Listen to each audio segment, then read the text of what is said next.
Autant nous en Europe, on va rentrer dans cette maman folle qui aime les tons neutres et uniquement les tons neutres.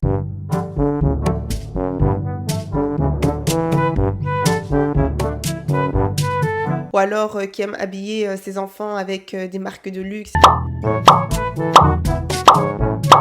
Mais aux États-Unis, s'il vous plaît, c'est vraiment extrême dans le sens où limite on habille leurs enfants avec du PLT et du Fashion Nova. Leur but, c'est vraiment d'avoir une mini version de femme et c'est très interpellant.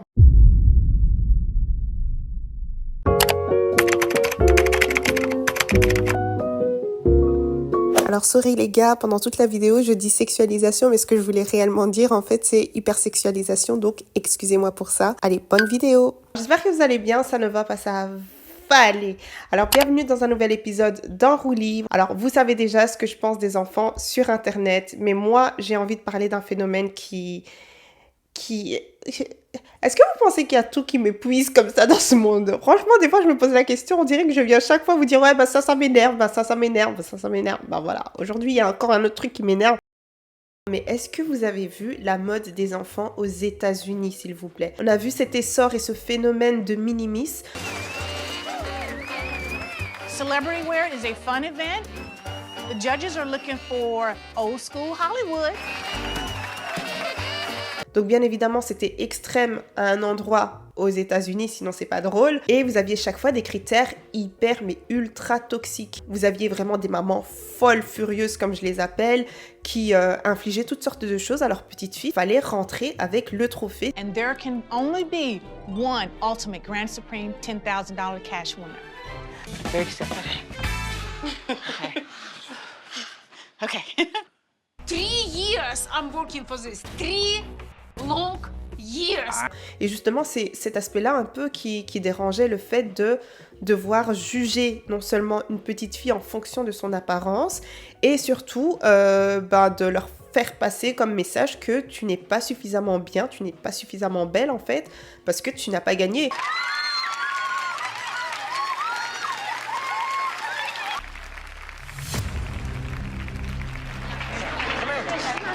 Quand je dis mini version de femme, ce n'est pas du tout le fait de devoir s'habiller comme sa petite fille, etc. Non, pas du tout. Parce qu'il y a aussi cette version-là qui est certes un peu mignonne, on va pas se mentir. Mais là, c'est autre chose. C'est-à-dire que la petite fille, tu vas lui donner des talons, tu vas lui mettre du rouge à lèvres, tu vas lui boucler les cheveux à je sais pas combien de degrés pour que les boucles soient bien volumineuses et bien... Enfin, vraiment un truc qui n'a rien à voir avec les petites filles de son âge. Donc ça, c'était vraiment un phénomène qu'il fallait arrêter, il fallait mettre fin à ça parce que c'était très dérangeant et c'était clairement foncé tout droit dans le monde des fichiers PDF. Vous savez très bien ce que je veux dire par fichier PDF. Ils avaient du contenu à gogo, du contenu versé vraiment en plein jour, parce que ça passait à la télé. Donc on habillait ces enfants-là avec des trucs hyper extravagants, avec des crop tops, des paillettes, du rouge à lèvres bien vif. Je veux dire, c'était très dérangeant. Je pense qu'effectivement, on est là dans cette idée des minimis. L'enfant serait une sorte de mini-adulte. Tout serait un peu comme chez l'adulte, mais en plus petit. Et donc, ce serait simplement les mêmes vêtements, les mêmes maquillages, les mêmes coiffures, mais en plus petit. Pour l'enfant, il y a toute la question du jeu qui est extrêmement présente. Les déguisements, c'est l'essai d'autres identités, c'est l'essai de quelque chose qui imite d'une certaine manière l'adulte, mais imite l'adulte à la manière de l'enfant, qui va à l'encontre de la manière dont on peut favoriser le développement de l'enfant. Mais comme je vous l'ai dit, à l'époque, il y a beaucoup de choses qu'on laissait passer, il y a beaucoup de choses qu'on ne trouvait pas dérangeantes, mais c'est avec plus d'éveil, je dirais, qu'on remarque à quel point, purée, c'était fucked up. Il y avait clairement des agressions sexuelles qui se passaient en plein jour à la télé et on ne disait absolument rien du tout, enfin ça passait ni vu ni connu. Je ferme ce chapitre-là parce qu'il y a trop de choses à dire et c'est pas spécifiquement le monde des minimis dont je voulais parler.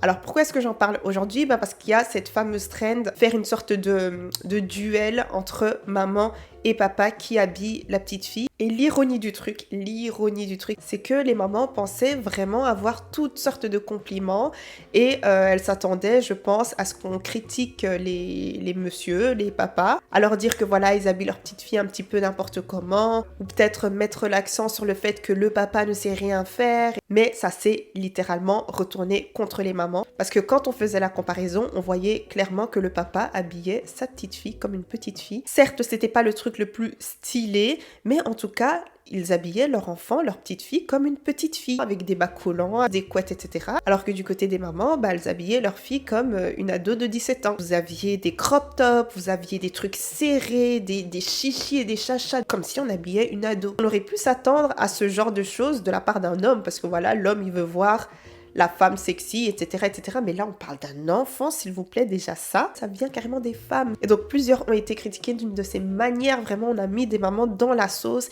et ça a fait du bien à tout le monde, dont moi. Et dans les commentaires, vraiment, c'était le feu à chaque fois. Parce qu'en fait, moi, j'en ai juste marre du fait de voir les femmes, les mamans participer à ce genre de mouvement. Après, bien sûr, il y avait des couples où ils nous ont bien fait rire, etc. Hihihi, ha ha ha, ho ho ho. Mais il y en a d'autres où c'était vraiment alertant. Et je comprends que ça fait des années, t'as attendu ce moment d'avoir ton enfant pour pouvoir l'habiller comme tu veux, etc. Mais des fois, en fait, vous débordez vraiment. Je veux bien comprendre les petites baskets de luxe, etc. Chacun son truc, chacun son dos, je vais pas critiquer. Mais habiller sa fille comme une mini Christina Aguilera ou une mini Britney Spears, ça va 2 secondes aussi. Je veux bien que vous preniez les derniers trucs à la mode et tout ça, mais c'est pas ce dont l'enfant a besoin. Et vous le prédestinez à un avenir peut-être terrible. Alors là, c'est vraiment moi en train d'amener le pire des scénarios possibles. Alors le truc, c'est que en faisant ça, vous sexualisez votre enfant, mais pire encore, l'enfant finira par se sexualiser lui-même et beaucoup trop tôt. C'est un truc qu'il ira probablement régler en thérapie plus tard, mais ça c'est sûr et certain. Pourquoi est-ce que j'ai tel ou tel trait de caractère? Pourquoi est-ce que je suis comme ci ou comme ça avec les hommes, que j'ai besoin d'une certaine attention des hommes, etc., etc. Et au final, on ira creuser tout ça en thérapie. Et malheureusement, pour les petites filles qui ne seront pas épargnées, je dirais, par la vie, elle va se mettre assez tôt dans certaines situations dans lesquelles elle n'est pas censée se retrouver. Et puis, c'est là où on va se retrouver avec des teen moms, des mamans ados.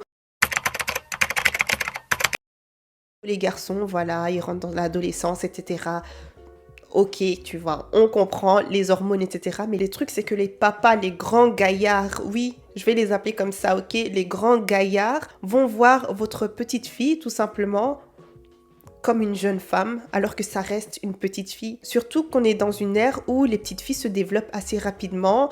Apparemment, c'est dans l'alimentation ou dans je ne sais quoi, mais on voit clairement que les petites filles commencent à avoir des formes super, super tôt. Et donc, ces papas-là vont apporter cet argument-là pour pouvoir justifier tout simplement leur perversion. Alors que peu importe, je m'en fous, elle a la poitrine, elle a des fesses, comment, elle a même une forme en 8, ce n'est pas ton problème, ça reste une petite fille. Et donc le fait de devoir la sexualiser ou le fait qu'elle se sexualise, ça n'aide absolument pas. Elle-même se verra comme étant plus mature qu'elle n'est censée être. Et elle ne voudra tout simplement pas rester à sa place d'enfant. Et aujourd'hui, on le voit pour beaucoup de personnes. Après, je ne dis pas que c'est parce que leur mère les ont sexualisées ni quoi que ce soit. C'est juste l'ère dans laquelle on est, les choses que les enfants regardent, etc. À mettre des ongles comas alors qu'elles ont 11 ans, des fossiles comas alors qu'elles ont 12 ans, enfin, tu vois. Mais ça rentre aussi dans ce même moule de devoir se rendre femme un peu trop vite, quoi. Et donc ce mindset-là est tellement dangereux. Pourquoi? Parce qu'en fait, à cet âge-là, je sais pas moi, 15, 16 ans, tu recherches de l'attention, c'est là où tu te cherches, etc. Donc elles vont peut-être sortir ou quoi, mais ce sera des micro-jupes, ce sera des talons comas, du make-up comas. On est toutes passées par là. Première soirée, tu vas voir un petit peu ce qui s'y passe, comment est-ce que les gens s'habillent. Ah, elle s'habille comme ça et elle a toute l'attention, moi aussi je vais rentrer dans ça. C'est dangereux parce qu'en fait, quand elle va tomber entre les mains d'un prédateur, elle aura moins de chances de s'échapper. Pourquoi? Parce qu'en fait, ces prédateurs-là, ils savent très bien quoi dire. Oh, mais tu agis comme une gamine, tu agis comme une gamine. Et elle, avec son mindset, elle veut pas être considérée comme une gamine. Donc, elle fera des choses que l'autre personne lui a demandé, que le gaillard lui a demandé parce que elle veut prouver qu'elle est suffisamment mature et suffisamment femme, etc. Alors que lui, c'est une tactique qu'il utilise pour pouvoir mieux la manipuler et avoir ce qu'il veut. Je connais même des personnes qui ont été dans cette situation-là et qui ont grandi de cette manière-là. Ça leur retombe dessus avec des années et des années en thérapie, comme je vous l'ai dit, ou alors quand elles voient qu'il y a quelque chose qui ne va pas dans leur vie amoureuse, etc. Et puis ces grands gaillards, non, écrivez en commentaire s'il vous plaît, grands gaillards, ça va me faire du bien. Des fois, il faut leur rappeler qui ils sont. Vous êtes des grands gaillards, vous êtes des tontons. Tu mets un S à côté du T, tonton. Pour amadouer, ils vont un petit peu remuer la carotte, remuer ce que les petites filles aiment, quoi. Les jeunes filles aiment. Avant, à l'époque, c'était juste les téléphones. Le nombre d'histoires que je n'ai pas entendues comme ça. Mais aujourd'hui, c'est plus ça. Aujourd'hui, il faut élever le niveau. Donc, elle va bien sûr réclamer les téléphones, elle va réclamer les pépés, elle va réclamer des spas, les hôtels, les voyages, les beaux restos luxueux, etc. Maintenant, elle demande aussi des salaires, carrément. Donc, par mois, tu vas devoir lui donner de l'argent en plus de tout ce que tu lui offres déjà. Après, franchement, aucun jugement pour les personnes qui veulent rentrer dans tout ce qui est escorte, etc. Zéro jugement, vous êtes adulte, etc. Il n'y a pas de problème. Mais à partir du moment où tu es mineur... Et le truc, c'est que quand vous regardez ces petites filles qui ont été sexualisées hyper tôt, souvent leur maman voulait juste qu'elles soient stylées en fait de base. Et c'est souvent des mamans qui sont jeunes en fait. Si vous êtes psychologue d'ailleurs, dites-nous en plus en commentaire, mais expliquez-nous ce fameux phénomène de devoir avoir une maman qui nous a eu peut-être jeune et qu'ensuite on a un enfant jeune et si vous regardez la maman de notre maman, donc notre grand-mère a eu notre maman assez jeune, c'est carrément tout un cycle qui continue en fait. Et donc ces fameuses mamans qui étaient jeunes, elles ont considéré leur enfant comme une amie tout simplement. C'est là où se situe le réel souci. Après pour les personnes qui ont eu un peu plus de chance, elles vont se retrouver à être justement le parent du parent. C'est-à-dire qu'elles vont se charger de payer les factures, de gérer la maison, etc. Et elles seront totalement différentes. C'est pour ça que je dis qu'il y a tellement de possibilités. J'en suis sûre et certaine qu'il y a des personnes qui vont me regarder, qui vont se reconnaître dans le scénario que je suis en train d'étaler, mais il y en a d'autres qui diront par exemple « Ah non, moi j'ai fini comme ci, comme ça, mais c'est vrai que j'étais partie sur cette lancée-là, tu vois. » Moi j'essaye de sensibiliser sur les dangers de la sexualisation, qu'elle soit volontaire ou involontaire. Donc si vous pensez réellement que c'est innocent de devoir habiller sa fille comme une jeune femme, absolument pas. Après, je veux bien que ce soit de leur génération, tant que ça reste dans la limite du raisonnable, parce que t'as pas envie d'un autre côté que ton enfant soit mis de côté, etc. Mais il y a quand même des règles, des limites à imposer. Moi, je parle aussi du côté assez dark de ça, parce que des fois, c'est vraiment à des fins financières.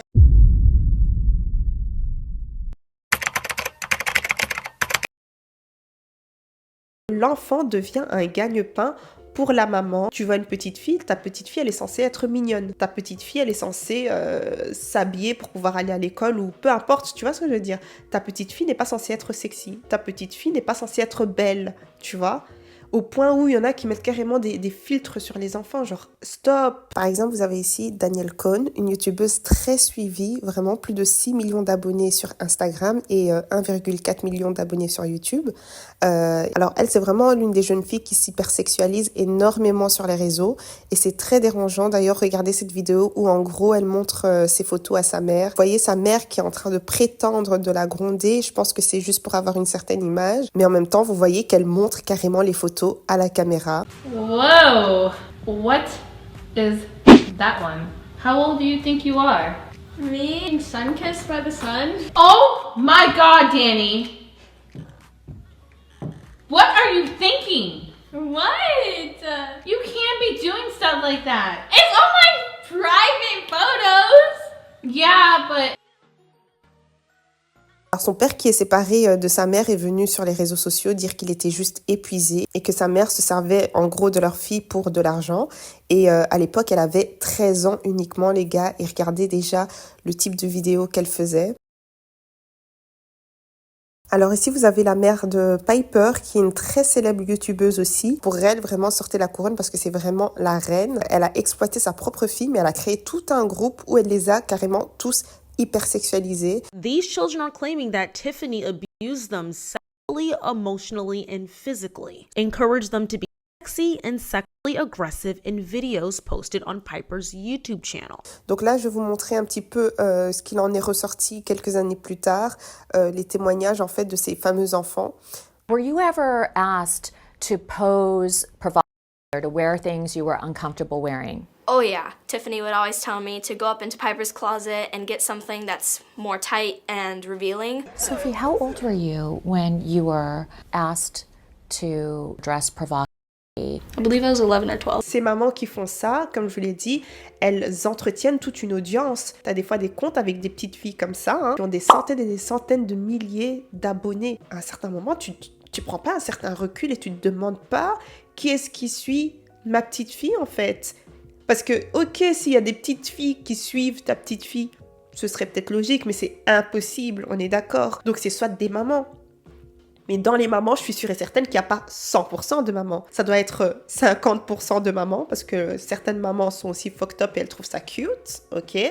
Mais les autres 50%, je suis sûre et certaine que ça doit être des mamans qui s'appellent Julius ou Cornelius, qui travaillent dans une usine de chaussures, enfin vous voyez très bien ce que je veux dire, qui sont là en train de saucer, en train de liker, enfin ça me dégoûte et ça me répugne. Et quand vous regardez la bio, en général c'est chaque fois la même chose, tenue par et ensuite l'Instagram de la maman, et en général l'Instagram de la maman, le compte est en privé, tu vois. Donc toi tu mets ton propre compte en privé, mais tu laisses la page de ta petite fille ouverte comme ça pour que n'importe qui puisse rentrer. Ça me répugne. Elle met toutes les infos pour les collabs et tout ça et tout ça. C'est très mitigé, tu vois. Si t'habites ton enfant d'une manière assez décente, etc., je vais pas te juger. C'est genre, si tu veux mettre ton enfant sur Instagram, mets ton enfant sur Instagram. Même si je suis pas trop pour, tu vois. Je suis pas trop pour, mais bon, voilà. Mais d'une manière comme ça, tu vas où avec l'enfant?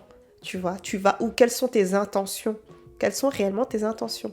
Et il y avait même un compte qui avait un petit peu tourné, c'était un compte sur TikTok, et t'avais à côté genre abonnement. Abonnement pour quoi? Abonnement pour... En fait, quand t'appuies dessus, tu vois qu'il y a un tarif que la personne peut payer. Pourquoi faire? Qui va s'abonner à ces fameux cours en privé ou je ne sais quoi, où il faut s'abonner et payer 2 euros. Des fois, j'ai l'impression que les gens ne réfléchissent pas. Et ça fait peur parce que là, c'est clairement un trafic qui est en train de se passer là. Et le pire dans tout ça, c'est que quand on attrape le col de ces fameuses mères, elles sont chaque fois hyper agressives. Oh, mais c'est pas ton enfant. Oh, Non, en fait, non. Il n'y a pas tout le monde qui va regarder ton enfant comme toi, tu regardes ton enfant. Ça, c'est vraiment dans le cas où la mère est réellement innocente, tu vois. Non, en tant que parent, en tant qu'adulte, en tant que personne mature, responsable d'un enfant, t'es censé protéger ton enfant coûte que coûte. Et en le mettant sur Internet et en l'habillant de cette manière-là, tu penses réellement que tu protèges ton enfant? Des fois, même ces enfants-là, à force de les habiller d'une certaine manière, ben, ils commencent à avoir une certaine attitude aussi, tu vois. Genre, ils commencent à devenir impolis et penser qu'ils peuvent rentrer dans la conversation des grandes personnes et manquer de respect, etc. Mais petite fille, je ne suis pas ton égale, en fait. C'est qu'il faut faire réellement attention à ce qu'on inflige à ses enfants dès très très jeunes. Là, j'ai parlé vraiment du pire des cas. Mais j'en suis sûre et certaine qu'en disant tout ça, je suis en train de parler de l'histoire de quelqu'un. C'est pour ça que nous, en tant que femmes, en tant que future mère, en tant que mère déjà, j'espère en tout cas que ce message-là va pouvoir résonner dans nos têtes avant de prendre certaines actions. Genre moi, quand je vois ma nièce, juste ma nièce, hein, je n'ai pas encore d'enfant, juste ma nièce, donne-moi juste ma nièce. Ce que je ressens, genre pour moi, en fait c'est mon enfant, tu vois. J'ai envie de la montrer au monde entier, mais jamais je ne le ferai. Pourquoi? Parce que je dois la protéger avant tout. Les réseaux, c'est quoi au final?